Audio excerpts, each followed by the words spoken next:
Hi guys, this is Lauren with Lauren Watkins Art, and today we are going to be painting this kind of misty, late fall, early winter forest scene. I'm really excited to be sharing it with you. So the colors we'll be using in this painting are phthalo blue, ultramarine blue, Payne's gray, gamboge, cad red, and burnt sienna, and a little bit of phthalo green. So I'm just mixing burnt sienna, ultramarine blue, and Payne's gray to make a really nice gray color. And I'm just making it nice and watery so that we can do a nice background wash on our picture. Now on my picture, it's in a sketchbook, so I taped the edges of it, but you don't have to. I just did it because it helps it stay a little bit more stable while I'm painting, and it gives you nice clean edges when you're finished. I drew a line, a horizon line, on the bottom quarter of the picture. That's where the land's going to be. And then I wet my paper. After I wet my paper, I flipped my paper upside down so that the horizon line was actually on the top. And then I started adding my layers of color. The reason why I have my paper upside down is to allow gravity to help my paint flow in the direction I want it to go. I want the misty background to be closer to the horizon line, and so it's a lot easier to add the dark to the top and then have it flow down and gradually get lighter. I then came in with a little bit more of Payne's gray and ultramarine blue and added some right at the base of where the sky meets the horizon line. I wanted it to be a little bit darker, and it's a lot easier to get soft blends while you're still working with wet paper. So I added some in, and then I took a clean damp brush and helped spread it out so that I got a nice gradated wash. I then let my paper dry completely before I started on the next step. So now we're going to be working on the trees, and this watercolor painting, so much of it has to do with value and how you can use value to create depth.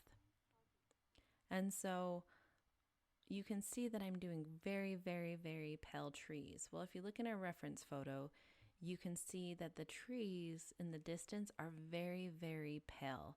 The mist is kind of obscuring our view from them, and the further things away, the lighter they get. And so I'm really playing on that.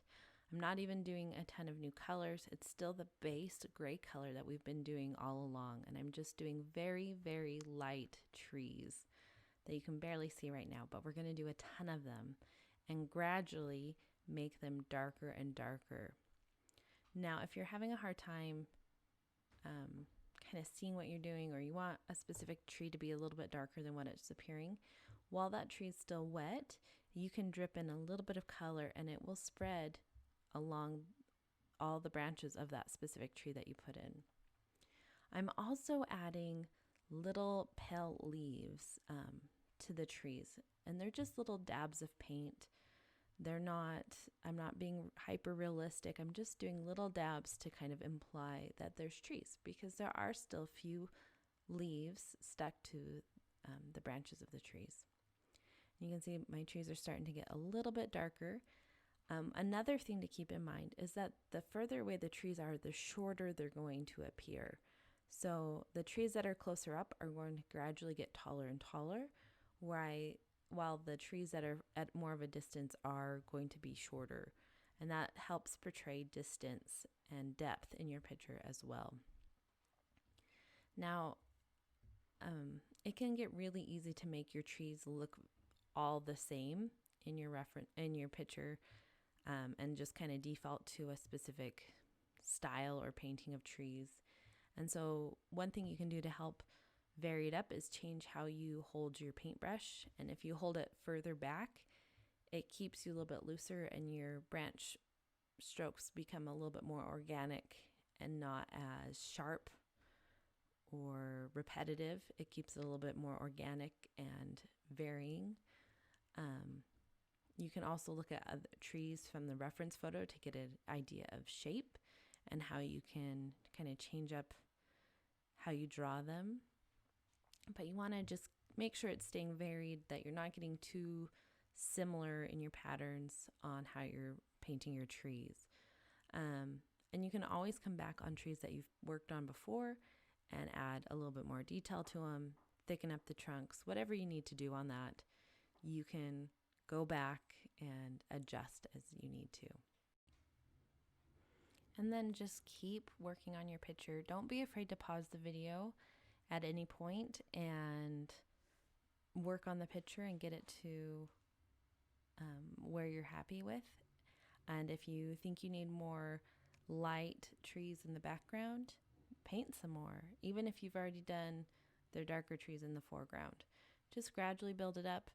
If you are feeling like you don't know what to do next, take a break and come back to it with fresh eyes in a few minutes, and that might help you know what you need to do to adjust your picture. But once you're happy with your trees, let your trees dry, and then we'll start working on the ground portion of our painting, which we're mixing with a little bit of we're mixing the colors for that with a little bit of cad red, burnt sienna, ultramarine blue.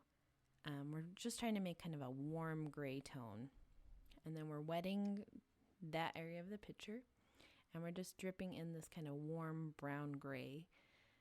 And this is going to be that base layer. Now, while it's still wet, I'm dabbing in a little bit of our cad red and our gamboge. And my gamboge had a little bit of green stuck to it, so that's why it has the green tones in it. But you don't, just build up your layers. And then I wanted to make sure that there was still some shadows starting to form within the leaves on the ground.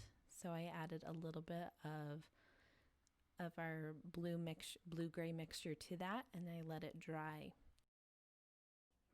I'm now coming in and mixing kind of a dark, inky blue-green color with phthalo blue, phthalo green, and a little bit of Payne's gray. And this dark color is going to be used to make the trees that are going to be closest to us in the painting, so the ones in the foreground. And they need to be darker because they're closer, and then I changed up the color mix so that they would stand out just a little bit more from those in the background, and they would have a little bit of a tone variance, especially with the green added to them, to make them appear closer, because the further away things are, the more blue they appear. So by adding a little bit of green to it, that also helped them come forward.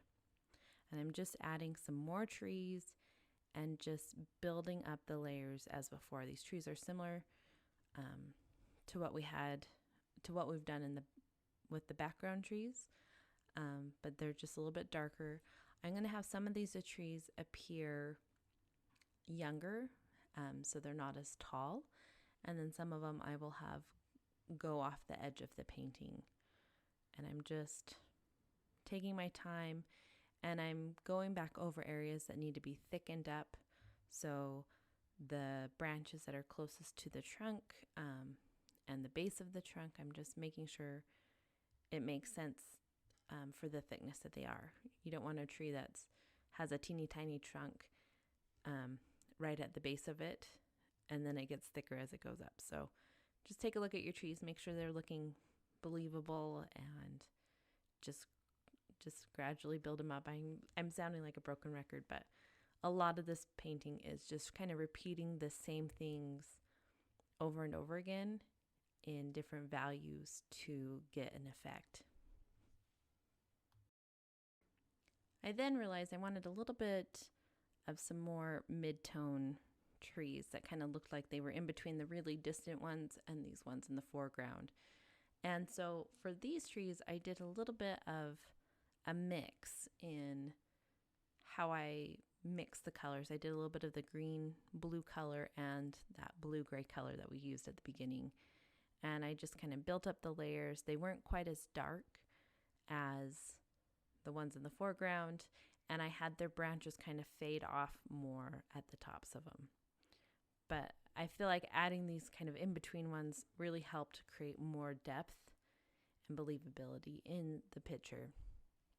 And you'll see that oftentimes when you're working, that you'll put something in and you'll think it's dark enough, and then you work in another area, or you add a darker dark to it, and all of a sudden that thing that looked dark enough is all of a sudden too light, and you have to go build it up more. So even trees that I've already put in, some of them I am darkening up just a little bit to help create that depth. And that's something you have to look at your individual picture for and seeing what it individually needs.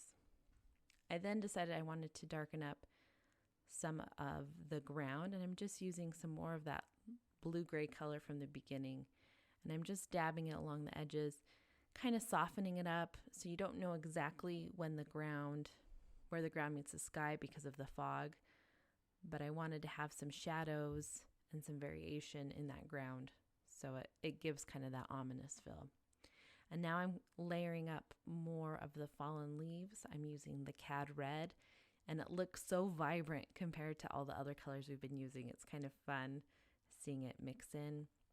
And then I'm adding some gamboge and cad red mixed together. And that paper, if you haven't noticed, was wet on the bottom, and it allowed that paint to spread. Now I'm coming in and adding some little leaves stuck to some of the trees, and I'm just using a mix of cad red and gamboge, so some are more yellow, some are more orange, and some are red. And I'm just adding and applying some leaves that are still hanging on to those last few tree branches. And that also allows these foreground trees to really kind of come forward, because it has that vibrant, punchy color to it, whereas the ones in the distance are all more grayed out. The brighter and warmer the tones are, the more they come forward. Once I added some leaves to the branches of the trees, and I wanted to make it look like there was some underbrush and some like branches that had fallen off the trees that were on the ground, and so I added some of those. I did it while the paper was still damp so that they kind of spread out and blended a little bit more, and then I can build on those once they dry. Then I'm back at adding more leaves to the trees. This is just kind of a back and forth dance when you're painting and seeing what needs to be done, then adjusting, and then seeing what else needs to be tweaked. And so you might go back and forth doing similar things throughout the whole painting. But as you adjust, you refine your picture more and more and get it to how you want it to look. And that's part of the fun of painting. I always think it feels like a dance. Now, I wanted the ground there was a few things I wanted to do to the ground. I wanted it to be a little bit darker so it fit the environment. And then I wanted it to look like there was some maybe grass in the distance growing by the tree trunks. And so I did with some of the pale gray, I added some little like grass strokes and to the right along the horizon line, so they could either be grass or they could be really distant trees that kind of faded out. And then I added again some more trees. All of this to create the atmosphere and feel of the painting that I want to portray. And I want it to feel a little bit moody, feel a little bit spooky. When I painted this, it was in October, so we were getting ready for Halloween, and so I wanted to kind of give off those vibes. I'm now coming in and seeing what areas need to be darkened. So I'm darkening some of the areas on the branches of the trees. I'm not making the whole tree the same darkness per se, so I'm leaving some areas on those trees in the foreground a little bit lighter, and I'm adding some shadow areas to it. And I'm also darkening up the leaves that have fallen on the ground and just implying some shadows under the foliage that had fallen down, and more grass strokes, and just really building this up. And again, take your time. Now, I realized that my paper was getting just a little bit too wet and it was going to dry kind of funky, and so I used a paper towel to just absorb up some of the standing water. You don't want to leave puddles of water drying on your paper, especially something when you're this far along in the picture, because it's going to create harsh lines. You're going to get kind of this halo effect where in the petal, it's lighter, and then along the edges it's going to have these dark hard lines, and it's not going to blend out. So if you don't want that to happen, then you want to absorb up that excess water. That way you can keep your soft blends. Now the paint I'm using at this point in the picture is a lot more concentrated. There's a lot less water in it. That allows the red and orange pigments to show up on the layers of paint that we've already added, because there's not as much water in it. It's not as diluted down. It has more of the texture of milk or like cream on the palette, because there's a lot less water to it. As you tend to work in a picture and you watercolor picture and you build up your layers, you tend to add less and less water as you go along, because you don't want that water disrupting all the layers underneath. So that's something to keep in mind. If the pigments aren't showing up or they're flowing too much at the end of your painting, you might need to be adding more pigment and less water to your mix. I then added the finishing touches, and now we get to unveil the picture. And this is the reason why I always tape the edges of my sketchbook pictures, because I love that clean white border once the picture's done. It makes the picture look so much more finished and refined, and I just love the satisfaction of taking that tape off. The weird things you get excited about when you're an artist.